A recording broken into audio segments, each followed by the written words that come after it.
Hello dear student, आज के इस वीडियो लेक्चर में हम बात करेंगे क्लास 12 के पहले चैप्टर जीवों में जनन रिप्रोडक्शन इन ऑर्गेनिज्म से संबंधित कुछ महत्वपूर्ण प्रश्नों की, जो कि बोर्ड परीक्षाओं तथा अन्य प्रतियोगी परीक्षाओं से संबंधित हैं। यदि मेरा वीडियो आपको अच्छा लगे तो प्लीज़ इसे लाइक करें और चैनल को भी अवश्य सब्सक्राइब कर लें, ताकि सभी वीडियो की नोटिफिकेशन आपको समय समय पर मिलती रहे। तो आइए हम बात करते हैं पहले चैप्टर से संबंधित कुछ महत्वपूर्ण प्रश्नों की। इसमें सबसे पहला प्रश्न जो दिया गया है वो है, जीवों में जनन क्यों आवश्यक होता है, या फिर जीवों के लिए जनन किस कारण से अनिवार्य होता है। तो जीवों के अंदर जनन एक महत्वपूर्ण लक्षण होता है, एक महत्वपूर्ण प्रक्रिया होती है, जो कि एक जैविक क्रिया बायोलॉजिकल प्रोसेस होती है। और इससे क्या होता है कि जीवधारी अपने जैसे नए जीव को जन्म देने का कार्य करता है। इसी कारण से वो अपने जीवन का अस्तित्व भी बनाए रखता है और साथ ही उसकी पीढ़ी की निरंतरता भी बनी रहती है, और एक पीढ़ी से दूसरी पीढ़ी में वो अपने आनुवंशिक लक्षणों को भी ट्रांसफ़र करता रहता है। सेकंड क्वेश्चन की हम बात करें तो इसमें दिया गया है, जनन की अच्छी विधि कौन सी है और क्यों। तो जनन की सबसे अच्छी विधि जो होती है उसमें हम लैंगिक जनन को मानते हैं। ऐसा इसलिए है क्योंकि जो लैंगिक जनन होता है उसमें क्या होता है कि युग्मकों का संलयन होता है, मतलब गैमेट्स फ्यूज करते हैं, जिसमें मेल गैमेट और फीमेल गैमेट दोनों होते हैं। तो मेल गैमेट और फीमेल गैमेट के फ्यूज होने से फ़ायदा क्या होता है कि इसमें दो अलग अलग हैप्लॉइड सेल होती हैं, जिसमें जीनों का विनिमय होता है, गुणसूत्रों की अदला बदली होती है। इस कारण से आनुवंशिक विभिन्नताएं उत्पन्न होती हैं, जो जीवों को ज़्यादा सहनशील बना देती हैं वातावरण के प्रति, और वो आसानी से इस वातावरण में अपने अस्तित्व को बनाए रख सकता है। अगले क्वेश्चन में हम बात करेंगे, अलैंगिक जनन द्वारा उत्पन्न हुई संतति को क्लोन क्यों कहा जाता है। तो जैसा कि मैंने आपको बताया था कि ये जो क्लोन है इसमें क्या होता है, डुप्लीकेट कॉपी तैयार होती है। तो खास रूप से जो अलैंगिक जनन होता है उसमें आपने देखा था कि एक अकेले जीवधारी से उसी के जैसे एक नए जीव की उत्पत्ति होती है, मतलब उसमें किसी भी तरह से किसी दूसरे जीव की आवश्यकता पड़ती ही नहीं है। तो इस कारण से एक अकेला जीव जब अपने जैसे नए जीव को जन्म देता है तो नया जीव आकार की और आनुवंशिकी रूप से पहले के समान होता है। इसी कारण से उसे क्या बोलते हैं, क्लोन कहते हैं। अब यहाँ पे हम बात करेंगे क्वेश्चन नंबर 4, जिसमें दिया गया है, लैंगिक जनन के परिणाम स्वरूप बनी संतति के जीवित रहने के अवसर होते हैं क्यों।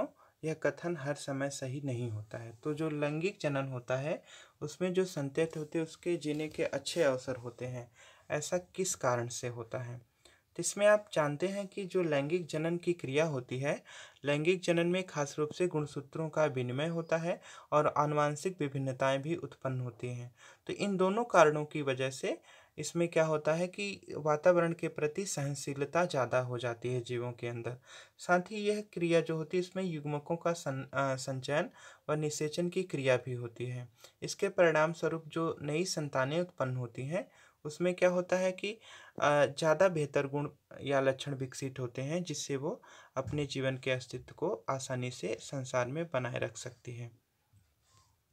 अब हम बात करेंगे कि यह कथन हमेशा सही क्यों नहीं होता है, क्योंकि कभी-कभी ऐसा भी होता है कि जो माता-पिता के लक्षण जब एक पीढ़ी से दूसरी पीढ़ी में स्थानांतरित होते हैं, तो कुछ ऐसे भी लक्षण या ऐसे कैरेक्टर भी अगली पीढ़ी में ट्रांसफ़र हो जाते हैं, जो कि जीन से संबंधित होते हैं, जो कि रोगों को ट्रांसफ़र करने का काम करता है। जैसे आप जानते होंगे कुछ सिंड्रोम्स होते हैं, कुछ जेनेटिक डिजीज़ होते हैं, और वो भी क्या करते हैं, एक पीढ़ी से दूसरी पीढ़ी में ट्रांसफ़र हो जाते हैं।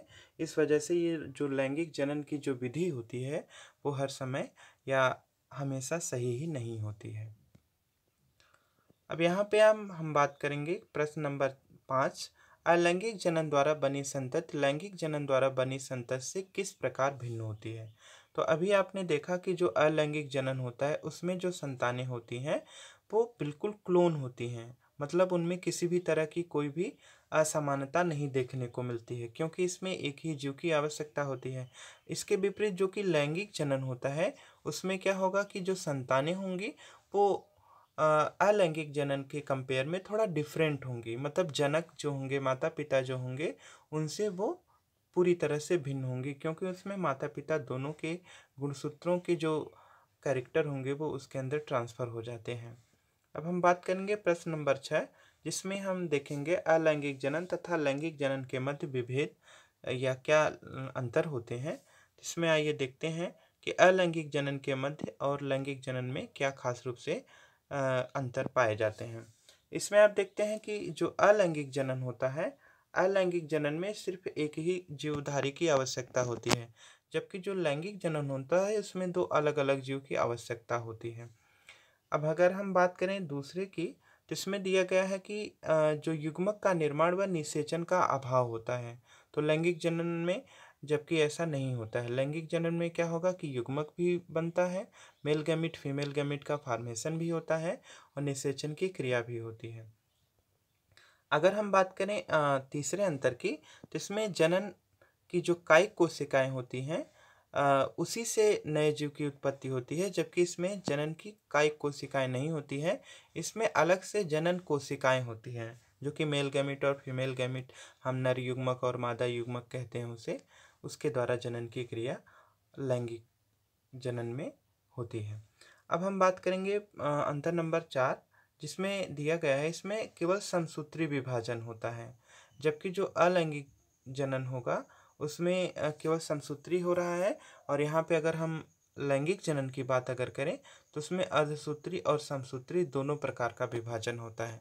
तो अर्धसूत्री कायिक कोशिकाओं, दैहिक कोशिकाओं, शरीर के अन्य कोशिकाओं में होता है। जो समसूत्री विभाजन होगा वो दैहिक कोशिकाओं में और कायिक कोशिकाओं में होगा, जबकि जो अर्धसूत्री विभाजन होगा वो जनन कोशिकाओं में होगा। मतलब जो नर युग्मक और मादा युग्मक कोशिकाएं होंगी, जब युग्मक जनन की प्रक्रिया चल रही होगी तो उस टाइम पे अर्धसूत्री विभाजन होता है। इसी कड़ी में हम देखेंगे अंतर नंबर 5 की, तो इसमें दिया गया है कि यह सरल व तीव्र गति से होने वाला जनन है, जबकि जो लैंगिक जनन होता है वो धीमी गति से होता है इसके कंपेयर में। तो लैंगिक जनन थोड़ा धीमी गति से होता है, इसमें जनन काल लंबा होता है, अलग अलग जीवों के अंदर अलग अलग जनन काल होता है, जबकि अलैंगिक जनन में ऐसा कुछ भी नहीं होता है, कम समय में ही नए जीव की उत्पत्ति हो जाती है। अब हम देखेंगे छठवें अंतर की, तो इसमें दिया गया है कि इसके द्वारा संतति जो उत्पन्न होती है वो आनुवांशिक रूप से पूरी तरह से जनक के समान होती है, जबकि लैंगिक जनन में जो संतति उत्पन्न होती है वो आनुवांशिक रूप से समान नहीं होती है, क्योंकि इसमें आनुवांशिक जो लक्षण होते हैं गुणसूत्रों और जीनों का खास रूप से विनिमय हो जाता है, इस वजह से वो पूरी तरह से जनक के समान नहीं होते हैं। अगर हम बात करें सातवें अंतर की, तो इसमें जनक इकाई कलिका खंड या जनक का संपूर्ण शरीर होता है, जनन में सहायता करता है, जबकि जो लैंगिक जनन की क्रिया होती है उसमें केवल युग्मक ही सहायता करते हैं। इसी प्रकार अगर हम बात करें जो अलैंगिक जनन होता है वो निम्न व अकशेरुकी कार्डेट्स में भी खास रूप से पाया जाता है तथा दूसरे जीवों में देखने को मिलता है, जबकि जो लैंगिक जनन होता है वो उच्च कोटि के पौधे और जंतुओं में मुख्य रूप से देखने को मिलता है। अब हम देखेंगे कि जो कायिक जनन होता है, वेजिटेटिव रिप्रोडक्शन होता है, उसमें जो अलैंगिक जनन की विधि होती है वो नए पौधे के निर्माण को अकेले कर लेती है। और इसमें क्या होता है कि एक ही जनक भाग लेता है, इसके द्वारा संतति आनुवंशिक व आकारिकी रूप से जनक के समान होती है। इस प्रकार हम कह सकते हैं कि कायिक जनन भी वास्तविक में अलैंगिक जनन है। इसी वजह से जो एनसीईआरटी है उसमें अलग से कायिक जनन का कोई भी उल्लेख नहीं किया गया है। अब हम देखेंगे कि कायिक प्रवर्धन, प्रश्न नंबर 7, कायिक प्रवर्धन से आप क्या समझते हैं और इसके दो उपयुक्त उदाहरण दीजिए। तो कायिक प्रवर्धन क्या है? अभी हमने आपको इसमें बताया कि कायिक प्रवर्धन जनन की एक ऐसी विधि है जिसमें पौधे के शरीर का कोई भी कायिक भाग प्रवर्धक का कार्य करता है तथा नए पौधे में विकसित हो जाता है। मातृ पौधे के कायिक अंग जैसे जड़, तना, पत्ती, कलिका आदि से नए पौधे का पुनर्जनन कायिक प्रवर्धन कहलाता है। कायिक प्रवर्धन के दो उदाहरण मुख्य रूप से हम दे सकते हैं, जिसमें हम सबसे पहले बात करेंगे अजूबा की, ब्रायोफिल्लम। इसमें क्या होता है कि पौधे के पत्तियों के किनारे से पादप काय उत्पन्न होते हैं जो मातृ पौधे से अलग होकर नए पौधे को जन्म देते हैं। इसी कड़ी में हम दूसरे उदाहरण की बात करें तो आलू के कंद में उपस्थित जो परसंधियां होती है, नोड्स होती हैं, उससे कायिक प्रवर्धन में सहायता मिलती है और यही जो नोड्स होते हैं वो नए पौधे को जन्म देने का कार्य करते हैं। तो कायिक जनन में क्या होता है कि पौधे के जड़, तना या पत्ती किसी भी भाग से एक नए पौधे की उत्पत्ति हो जाती है और ये भी अलैंगिक जनन का ही एक प्रकार है क्योंकि इसमें किसी दूसरे जीव की कोई भी जरूरत या आवश्यकता नहीं पड़ती है। अब हम बात करेंगे प्रश्न संख्या 8, जिसमें दिया गया है, व्याख्या कीजिए किशोर चरण, प्रजनन चरण और जीर्णता चरण या जीर्णावस्था क्या होती है। ये काफ़ी महत्वपूर्ण प्रश्न है। इसमें हम सबसे पहले बात करेंगे किशोर चरण की। तो किशोर का मतलब आप जानते हैं, जुवेनाइल फेज। इसमें क्या होता है कि सभी जीवधारी लैंगिक रूप से परिपक्व होने से पूर्व एक निश्चित अवस्था से होकर गुजरते हैं। इसके पश्चात ही वे लैंगिक जनन कर सकते हैं। इस अवस्था को प्राणियों में किशोर चरण अवस्था तथा पौधों में कायिक अवस्था वेजिटेटिव फेज कहते हैं। तो जो प्लांट्स होते हैं उसमें ये इसे वेजिटेटिव फेज, जो एनिमल्स होते हैं उसमें इसे जुवेनाइल फेज के नाम से जाना जाता है। अब अगर हम देखें जो सेकंड इसमें है नंबर का, प्रजनक चरण रिप्रोडक्टिव फेज क्या होती है। तो किशोरावस्था या कायिक अवस्था के समाप्त होने के ठीक बाद की जो अवस्था होती है उसे हम रिप्रोडक्टिव फेज कहते हैं। इसमें शारीरिकी एवं आकार की परिवर्तन होते हैं जिससे जीवों के शरीर के अंदर कई तरह के डिफरेंस देखने को मिलते हैं। अब हम देखेंगे इसी कड़ी में जीर्णता चरण या जीर्णावस्था क्या होती है। तो जीर्णता चरण या जीर्णावस्था में अगर हम बात करें तो ये अंतिम चरण होता है और इसमें क्या होता है कि जनन की क्रियाएं और बाकी उपापचय क्रियाएं सामान्य रूप से बंद होने लगती हैं और मनुष्य खास रूप से इस अवस्था में वृद्धावस्था को प्राप्त करता है। पेड़ पौधों की अगर हम बात करें तो इसमें पेड़ पौधे फूलों को खिलने में, फल लगने में, ऐसी क्रियाएं जो उसके अंदर होती हैं उसके लिए वो उपयोगी नहीं रह पाते हैं। अब हम बात करेंगे अपनी जटिलता के बावजूद बड़े जीवों में लैंगिक प्रजनन को पाया जाता है, क्यों। तो जो बड़े जीव होते हैं उसमें वो काफ़ी जटिल होते हैं, उसके पश्चात भी उसमें लैंगिक जनन होता है। तो ऐसा क्यों है? क्योंकि लैंगिक जनन प्रजनन जो होता है वो जटिल तथा धीमी गति से होने के बावजूद भी अनेक रूप से उत्तम माना जाता है। इस प्रकार के जनक के दौरान गुणसूत्रों का विनिमय होने से नए लक्षण विकसित होते हैं जो पीढ़ी दर पीढ़ी स्थानांतरित होते रहते हैं। गुणसूत्रों के आदान प्रदान से विभिन्नताएं भी उत्पन्न होती हैं जो जैव विकास में सहायक होती हैं। अपने इन्हीं गुणों के कारण बड़े जीव जो होते हैं वो लैंगिक जनन खास रूप से उपयोग करते हैं और लैंगिक जनन से ही वो बाकी से पूरी तरह से भिन्न होते हैं। अब हम देखेंगे प्रश्न संख्या 10, जिसमें दिया गया है, व्याख्या करके बताएं कि अर्धसूत्री तथा युग्मक जनन सदैव अंतर संबंधित अंतर्बद्ध होता है, क्यों। इसमें अगर आप देखें, बात करें हम लैंगिक जनन की, तो जो लैंगिक जनन और अर्धसूत्री विभाजन होता है ये खास रूप से जनन कोशिकाओं के अंदर ही होता है। तो जनन कोशिकाएं जो होती हैं वो उसमें मियासिस डिवीजन, अर्धसूत्री विभाजन होता है, उसमें युग्मक जनन अर्थात गैमेटोजेनेसिस की प्रोसेस होती है और ये सारी क्रियाएं कब होती हैं, जब उसे नए जीव को उत्पन्न करना होता है। तो इसमें आप अगर बात करें युग्मक जनन, गैमेटोजेनेसिस में क्या होता है कि मेल गैमेट और फीमेल गैमेट का फॉर्मेशन होता है। जो नर युग्मक होते हैं वो नर युग्मक का निर्माण करते हैं, जो मादा युग्मक होते हैं या मादा होती है वो मादा युग्मक का निर्माण करती है। तो नर युग्मकों का निर्माण मेल गैमेटोजेनेसिस और मादा युग्मकों का निर्माण फीमेल गैमेटोजेनेसिस कहलाता है। ये दोनों कोशिकाएं हैप्लॉइड होती हैं अर्थात एक गुणित होती हैं, जिसमें गुणसूत्रों की संख्या जनक कोशिकाओं की अन्य कोशिकाएं जो होती है, कायिक कोशिकाएं होती हैं, उनकी अपेक्षा आधी होती है। इसी कड़ी में हम देखेंगे प्रश्न संख्या 11, जिसमें दिया गया है, प्रत्येक पुष्पी पादप के भाग को पहचानिए तथा लिखिए कि वह अगुणित है अथवा द्विगुणित है। तो इसमें अंडाशय, परागकोश, अंडा या डिंब, पराग, नर युग्मक और युग्मनज के विषय में पूछा गया है। तो सबसे पहले हम जान लेते हैं कि पौधे के जो पुष्प होते हैं उसमें कौन कौन से भाग होते हैं। तो जैसा कि आप चित्र में देख पा रहे हैं, इसमें ये जो एंथर वाला रीजन है ये इसका मतलब मेल रिप्रोडक्टिव पार्ट है, जबकि इसमें ये जो ओवरी वाला रीजन है ये इसका फीमेल रिप्रोडक्टिव पार्ट है। तो मेल रिप्रोडक्टिव पार्ट के अंदर मेल रिप्रोडक्टिव सेल का फॉर्मेशन होता है, जबकि फीमेल रिप्रोडक्टिव पार्ट के अंदर फीमेल रिप्रोडक्टिव सेल का फॉर्मेशन होगा। तो आइए हम देखते हैं कि ये क्या होते हैं। तो पुष्प के ये जो भाग होते हैं इसमें जो ओवरी होती है वो द्विगुणित अर्थात डिप्लॉयड होती है, जबकि जो परागकोश होता है वो भी डिप्लॉयड होगा। ऐसा इस वजह से है क्योंकि ये दोनों के क्या होते हैं, ये एक तरह के आर्गन्स हैं। मतलब ये कोई सेल नहीं है, ये एक तरह के अंग हैं, और अंग हमेशा डिप्लॉयड सेल से द्विगुणित कोशिकाओं से ही बने होते हैं। जबकि अगर हम बात करें डिम्ब या अंड कोशिका की, तो इसमें जो डिम्ब या अंड होता है ये हैप्लॉयड होता है, क्योंकि ये फीमेल रिप्रोडक्टिव सेल है और इस वजह से ये क्या होगा, हैप्लॉयड होगा। इसी कड़ी में अगर हम देखें परागकण, तो परागकण जो पॉलन ग्रेन होते हैं वो भी एंथर के अंदर ही बनते हैं और ये भी क्या होते हैं, हैप्लॉयड होते हैं। तो मेल गैमेट या फीमेल गैमेट की भी बात करें तो वो भी क्या हो जाएगा, हैप्लॉयड होगा।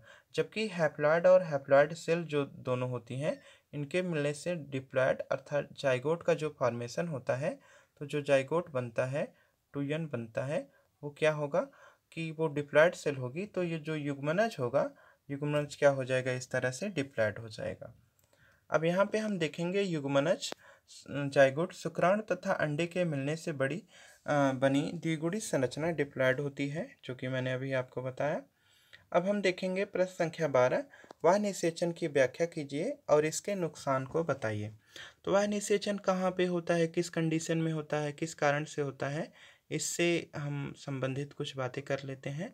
तो जैसा कि आप जानते हैं वह निषेचन की जो प्रक्रिया होती है, वाह का मतलब होगा बाहर, मतलब निषेचन की जो क्रिया हो वो शरीर के अंदर न हो के शरीर के बाहर हो।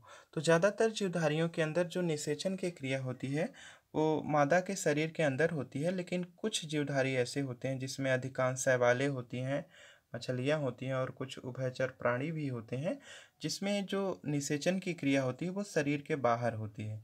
इसमें क्या होता है कि वाटर बॉडी के अंदर जो मेल होता है वो अपने स्पर्म को रिलीज कर देता है, और फीमेल भी अपनी ओवा को वाटर बॉडी के अंदर ही रिलीज कर देती है, या फिर जो फीमेल रिप्रोडक्टिव पार्ट होता है उसमें मेल रिप्रोडक्टिव सेल पहुंच जाती है और वहाँ पे निषेचन की क्रिया वाटर बॉडी के अंदर हो पाती है।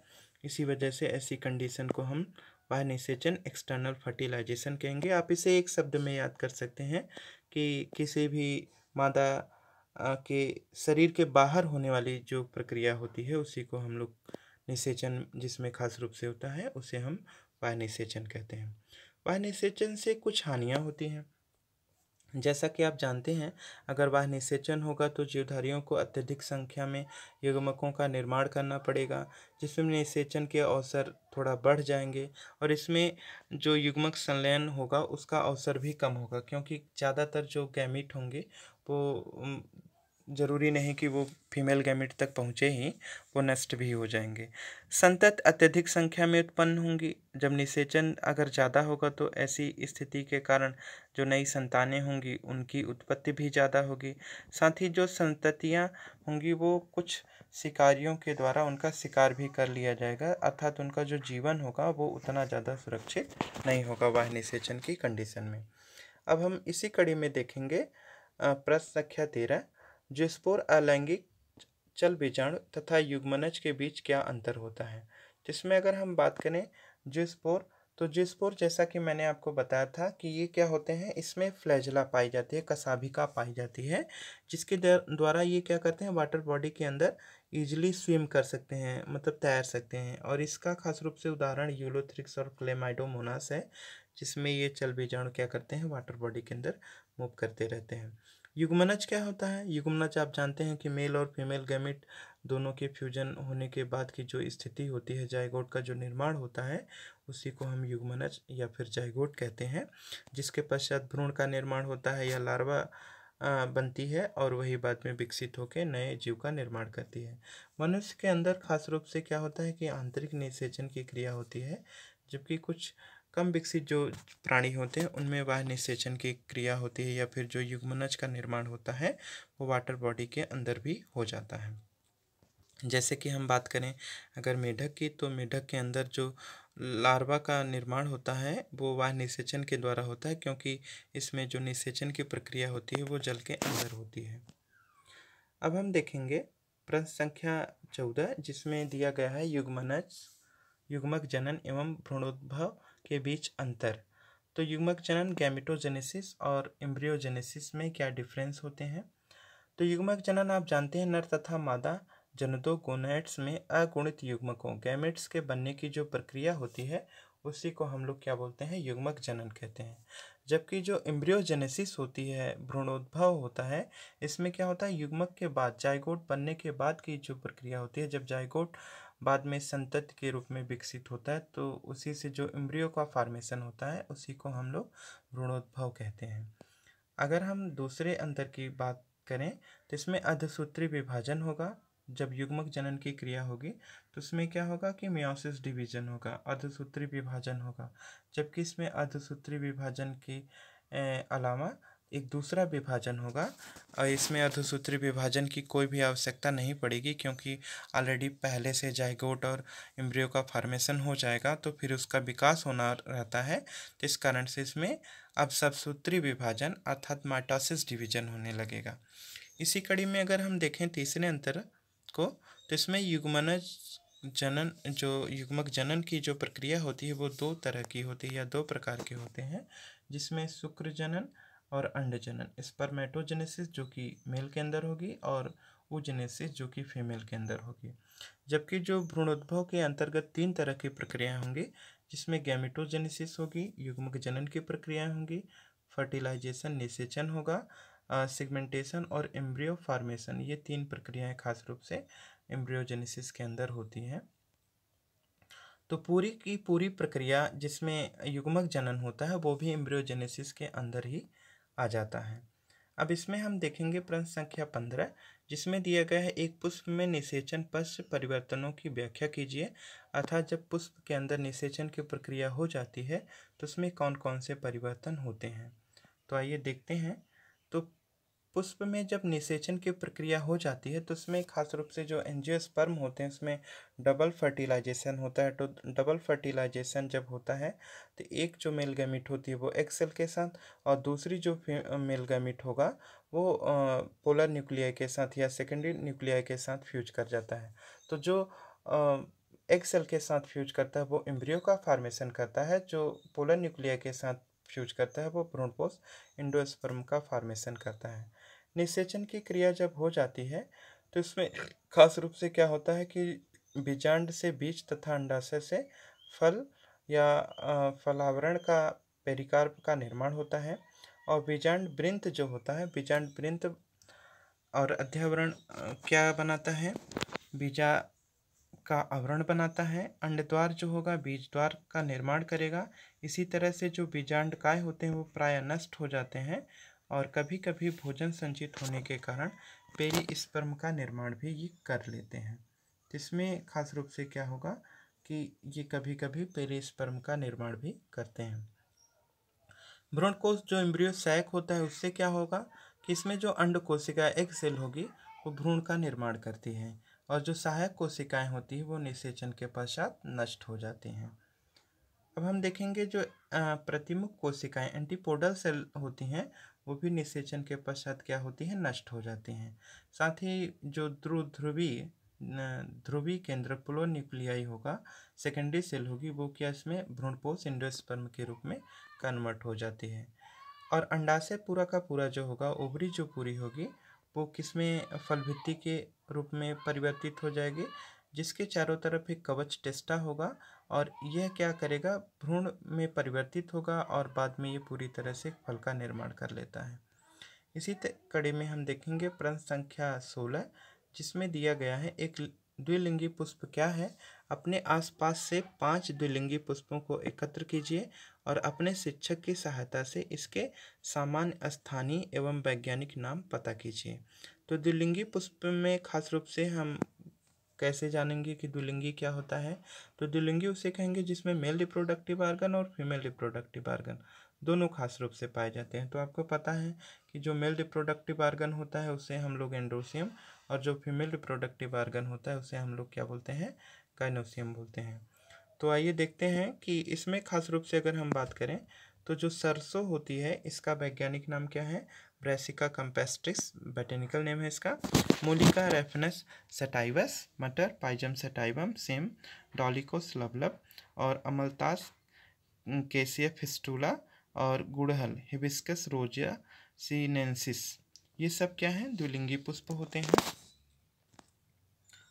अब हम देखेंगे प्रश्न संख्या 17, जिसमें दिया गया है किसी कुकुरबिट पादप के कुछ पुष्पों की जांच कीजिए और पुंकेसरी व स्त्री केसरी पुष्पों को पहचानने की कोशिश कीजिए। क्या आप एक लिंगी पौधों के नाम जानते हैं? तो आइए देखते हैं कुकुरबिट्स क्या होते हैं। तो आपको पता है कुकुरबिट पादप पुष्प एक लिंगी होते हैं, मतलब इनमें केवल मेल या फीमेल रिप्रोडक्टिव ऑर्गन में से कोई एक ही पाया जाता है। तो नर पुष्प में जायांग अनुपस्थित होता है, जब और पुष्प में पुंकेसर होते हैं। ये प्रायः 2+2+1 के रूप में संयुक्त रूप से पाए जाते हैं। इसके पराकोष ट्विस्टेड होते हैं। मादा पुष्प में पुमंग एंड्रोसियम अनुपस्थित होगा, और इसमें क्या होगा कि जो जायांग होगा वो त्रिअंडपी युक्तांडपी एक कोष्ठकी तथा अधोवर्ती अंडाशय से बना होता है। इसमें भित्ति लग्न बीजांडसन अंडाशय से विकसित सरस फलों पेपों कहलाएगा। अब इसमें अगर हम देखें तो जो अन्य एक लिंगी पुष्प होते हैं, इसमें मक्का, जिसका बोटेनिकल नेम जियामेस, और इसी तरह से खजूर है, फिनिक्स सिल्वेस्ट्रिस, पपीता है, कैरिका पपैया, तथा नारियल कोकस न्यूसीफेरा। प्रश्न संख्या 18, इसमें दिया गया है अंडप्रजक प्राणियों की संतानों का उत्तरजीवन सर्वाइवल सजीव प्रजक प्राणियों की तुलना में अधिक जोखिम युक्त क्यों होता है? व्याख्या कीजिए। तो जो अंडे देते हैं उनका जीवन ज़्यादा खतरे में होता है जो कि बच्चे देते हैं उनसे, उनके कंपेयर में। तो आप जानते हैं कि जो प्राणी जिनमें निषेचन होगा और अंडे युग्मनज का विकास मादा शरीर के से बाहर होता है। मादा कैल्शियम युक्त कवच से ढके अंडों को सुरक्षित स्थान पर निक्षेपित करती है। अंडों में भ्रूण विकास के फलस्वरूप शिशु का विकास होता है। शिशु निश्चित अवधि के पश्चात अंडे के स्फुटन के फलस्वरूप मुक्त हो जाता है, और अंड प्रजक में बाह्य परिवर्धन एक्सटर्नल डेवलपमेंट होता है। जबकि अगर हम देखें इसमें क्या होगा कि पर्यावरणीय प्रतिकूल परिस्थितियां तथा शिकारी प्राणियों से प्रभावित भी ये हो सकता है। तो अंडे जो होते हैं वो किसी बाह्य कारण से अगर क्षतिग्रस्त हो गए तो उनका जो जीवन काल होगा नए जीव का वो खतरे में होगा।